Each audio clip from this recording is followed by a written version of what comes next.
আজকের বিষয় পশ্চাৎকথন। তথ্য, লোককাহিনী ও সামাজিক শক্তি, যার সমবায়ে গড়ে ওঠে কোনো ইতিহাস। বরাহনগর মঠ সম্পর্কীয় যে সকল উপাদান আমরা নাড়াচাড়া করে দেখলাম, আমাদের চোখের সামনে ভেসে উঠেছে বরাহনগর মঠের একটি সামগ্রিক ভাবমূর্তি। পরিত্যক্ত জীর্ণ দোতলা একটি অট্টালিকার একাংশে বৈরাগ্যদীপ্ত সন্ন্যাসীদের তপশ্চর্যা। রামকৃষ্ণ ভাব আন্দোলনের বৃহত্তর প্রেক্ষাপটে বিচার করলে পরিস্ফুট হয়ে ওঠে যে 5.5 বছরের বরাহনগর মঠের ভূমিকা অসাধারণ। স্বামী বিবেকানন্দের ঐতিহাসিক দৃষ্টিতে ভারতীয় সভ্যতার গতিধারা আবর্তনশীল। প্রতিটি আবর্তের শীর্ষে দেখা গেছে এক অসাধারণ আধ্যাত্মিক শক্তিসম্পন্ন মহাপুরুষ, যার প্রভাব থাকে বিস্তারিত পরবর্তী উত্থানের শীর্ষবিন্দুতে, সে গতিধারা পৌঁছানো পর্যন্ত। বর্তমান উত্থানের শীর্ষে বিরাজ করেছেন ঈশাবতার শ্রীরামকৃষ্ণ পরমহংসদেব। তাঁর সাধনায় জাগরিত হয়েছে ব্রহ্মকুণ্ডলিনী শক্তি, প্রবর্তিত হয়েছে এক নবযুগ চক্র, যাকে অবলম্বন করে বিকাশমান রামকৃষ্ণ ভাব আন্দোলন। আন্দোলনের নিয়ামক রামকৃষ্ণ সংঘ শ্রীরামকৃষ্ণ পরিকল্পিত। এ প্রসঙ্গে উল্লেখযোগ্য, মহাপুরুষ স্বামী শিবানন্দজি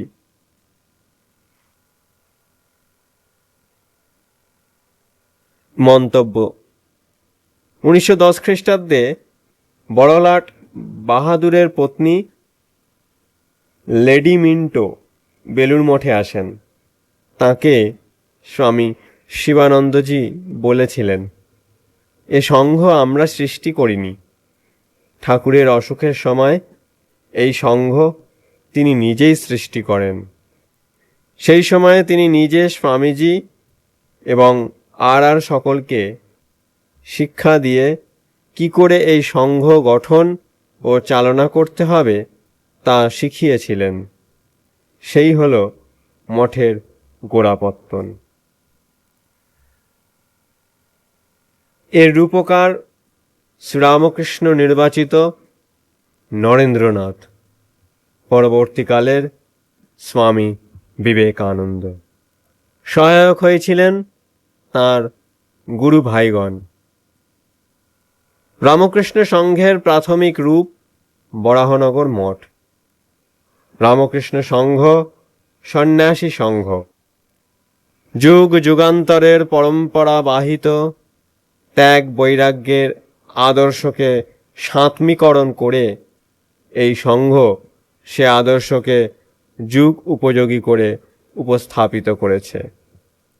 জাতপাতের চৌহদ্দি উল্লঙ্ঘন করে আন্তরিক মুক্তিকামী ব্যক্তিমাত্রকেই সন্ন্যাসের অধিকার দান করেছে।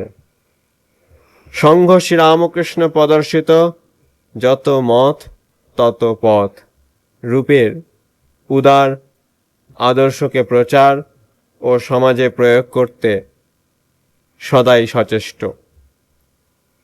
সংঘের বিভিন্ন কর্মসূচির লক্ষ্য মানব সমাজের আধ্যাত্মিক রূপান্তর। এ সংঘের বৈশিষ্ট্য প্রসঙ্গে সংঘের দ্বিতীয় অধ্যক্ষ মহাপুরুষজি স্বামী শিবানন্দ বলেছিলেন যে প্রীতি, উদারতা, পবিত্রতা ও স্বার্থহীনতা হচ্ছে সংঘ সৌধের ভিত্তিপ্রস্তর। এদের কোনো একটির কমতি পড়লেই সংঘ হবে দুর্বল। সংঘের শক্তির উৎস শ্রীরামকৃষ্ণ স্বয়ং। তাঁর সঙ্গে ত্যাগী শিষ্যদের সম্পর্ক নিরূপণ করে নরেন্দ্রনাথ পরবর্তীকালে বলেছিলেন, আমাদের সেন্টার তো ঠাকুরই, আমরা এক একজন সেই জ্যোতি কেন্দ্রের এক একটি রে। ত্যাগী শিষ্যগণের প্রত্যেকেই তাঁর হাতে গড়া, কিন্তু তাঁরা এক একজন দিকপাল। এরা প্রত্যেকেই ধর্মশক্তির এক একটা কেন্দ্রের মতো। এদের সমবেত সাধনার কাহিনী নিয়েই 5.5 বছরের তপস্যাদীপ্ত বরাহনগর মঠ। যারা এ সময়ে মঠে যাতায়াত করতেন তারা সবিস্ময়ে ভাবতেন, এরা কারা? চোখ থেকে যেন অগ্নিবর্ষণ হচ্ছে, দেখতে উন্মাদের মতো। বাস্তবিকই মঠের তাপসগণ ঈশ্বর উপলব্ধির জন্য উন্মাদ হয়ে উঠেছিলেন। প্রত্যেকেই ছিলেন মন্ত্রে দীক্ষিত, দৃঢ় প্রতিজ্ঞ ও তেজ সম্পন্ন। প্রত্যক্ষদর্শী কথামৃতকার মন্তব্য করেছেন, এ তেজ না থাকলে কি কামিনী কাঞ্চন ত্যাগ হয়? আধ্যাত্মিক শক্তি সম্পন্ন এ সকল মহাবীর্যবান তপস্বীর যৌথ প্রচেষ্টায় বরাহনগর মঠ পরিণত হয়েছিল একটি শক্তিসম্পন্ন শক্তিয়াধারে। তপস্যা বলে সংঘের প্রতি অঙ্গের আত্মিক বিকাশ ঘটেছিল।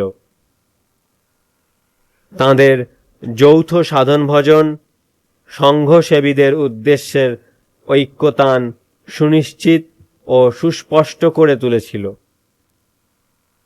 সংঘসেবীদের নিকট শ্রীরামকৃষ্ণ জীবন ও বাণীর তাৎপর্য উজ্জ্বলতর হয়ে উঠেছিল। সমাজবিজ্ঞানীর বিচারে শ্রীরামকৃষ্ণ উপলব্ধ ভাবসত্ত্বের প্রাথমিক প্রাতিষ্ঠানিক রূপদানের দুরূহ কাজটি বরাহনগর মঠ পর্যায়েই সম্পন্ন হয়েছিল।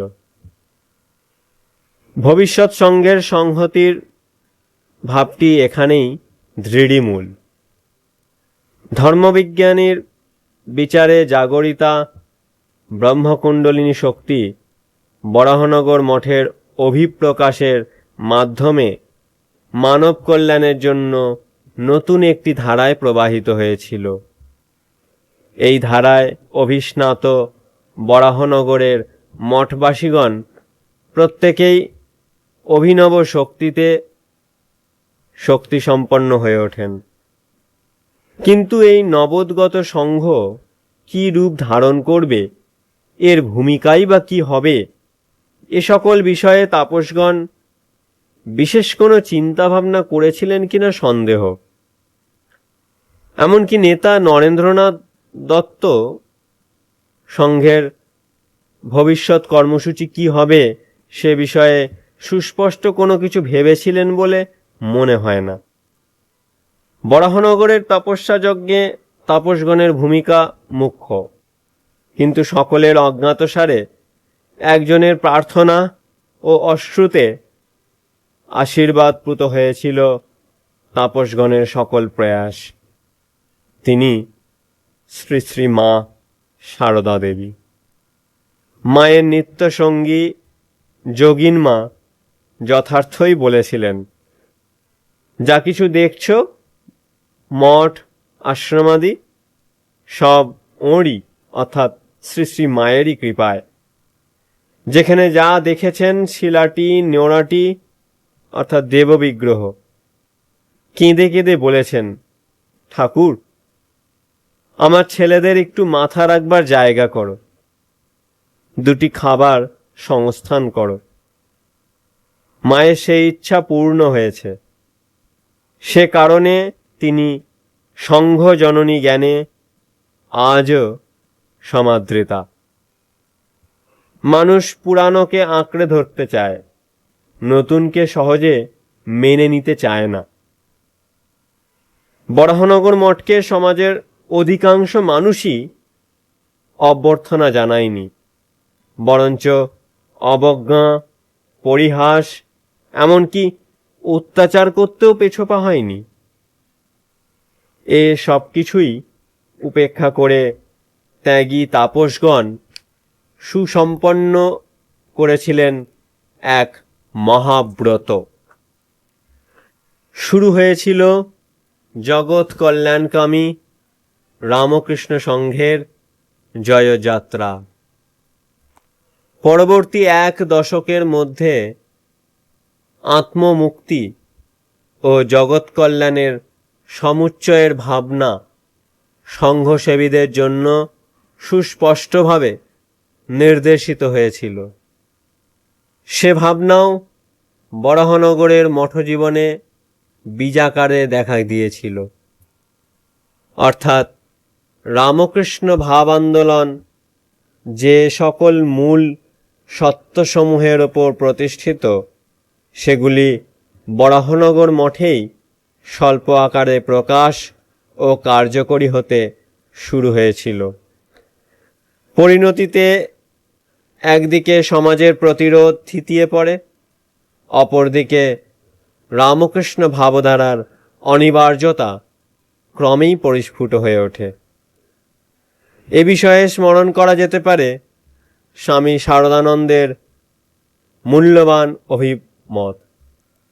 রামকৃষ্ণ মঠ ও রামকৃষ্ণ মিশনের মহাসম্মেলনে প্রদত্ত তাঁর অভিভাষণের একাংশে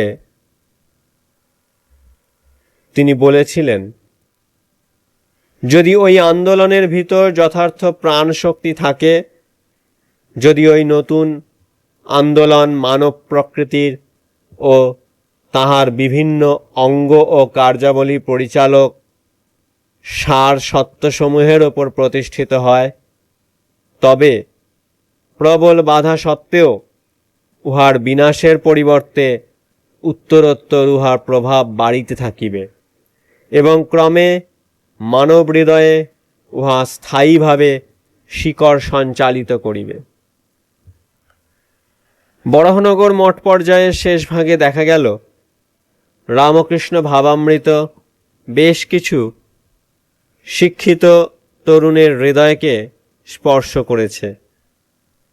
কলিকাতার পূর্বাঞ্চল থেকে মঠে যাতায়াত করতে থাকেন একদল নবশিক্ষিত যুবক। তাদের মধ্যে উল্লেখযোগ্য সুধীর, সুশীল, সুকুল, হরিপদ, খগেন ও কালীকৃষ্ণ। পরবর্তীকালে এরা সন্ন্যাসব্রত গ্রহণ করে রামকৃষ্ণ সংঘের উত্তরাধিকার লাভ করেছিলেন। আবার আহিরিটোলা অঞ্চল থেকে যোগাযোগ করতেন কানাই, নিবারণ, নন্দলাল, পটল, চন্দ্র ও কৃষ্ণলাল। এদের মধ্যে কানাই ও কৃষ্ণলাল সংঘে যোগদান করেছিলেন। এরা সকলে মঠে যাতায়াত করতেন, মঠের সন্ন্যাসীদের সঙ্গ করতেন, মঠের কাজকর্মও করতেন। প্রথম দলটি কলেজ পার্টি ও দ্বিতীয়টি স্কুল পার্টি নামে পরিচিত ছিল। তাছাড়াও বরাহনগর অঞ্চল থেকে দাশরথী সান্যাল, সাতকড়ি লাহিড়ী, ভুবনমোহন দাস, হরিদাস বড়াল, শরৎচন্দ্র, কৈলাস ঠাকুরদা, সতীশচন্দ্র অর্থাৎ মোটকো, যোগেন চাটুর্যে, পরে স্বামী নিত্যানন্দ প্রভৃতি মঠের সঙ্গে ঘনিষ্ঠ ছিলেন। মনে রাখতে হবে, তখনও স্বামী বিবেকানন্দ শিকাগো ধর্ম মহাসভায় বিখ্যাত হয়ে ওঠেননি। তাঁর খ্যাতির ঢেউ সমুদ্র পেরিয়ে ভারতের বেলাভূমিতে আলোড়ন সৃষ্টি করেনি। কোনো প্রচার ছাড়াই রামকৃষ্ণ ভাবধারা নিজ শক্তিতে নীরবে জিজ্ঞাসু চিত্তে ছড়িয়ে পড়েছিল। সামগ্রিক প্রচারে বা সামগ্রিক বিচারের বরাহনগর মঠকে কেন্দ্র করে সৃষ্টি হয়েছিল একটি শক্তিশালী কুণ্ড, তুলনায় কতকটা কাবেরী উৎসস্থল, কাবেরীর মতো। শুদ্ধ তেজদীপ্ত তপস্বীদয় তপস্যা উদ্ভূত ভাবামৃত সঞ্চিত হয়েছিল সেই কুণ্ডে। সে কুণ্ড থেকে উৎসারিত হয়েছিল পূত প্রাণের ধারা, যা ক্রমে বিশ্বের বিভিন্ন প্রান্তে ছড়িয়ে পড়ে সৃষ্টি করেছে রামকৃষ্ণ ভাব আন্দোলন। এই আন্দোলনের ভবিষ্য ভূমিকা মহিমময়। ওম শান্তি শান্তি শান্তি। হরি ওম তৎসৎ। শ্রীরামকৃষ্ণার্পণমস্তু।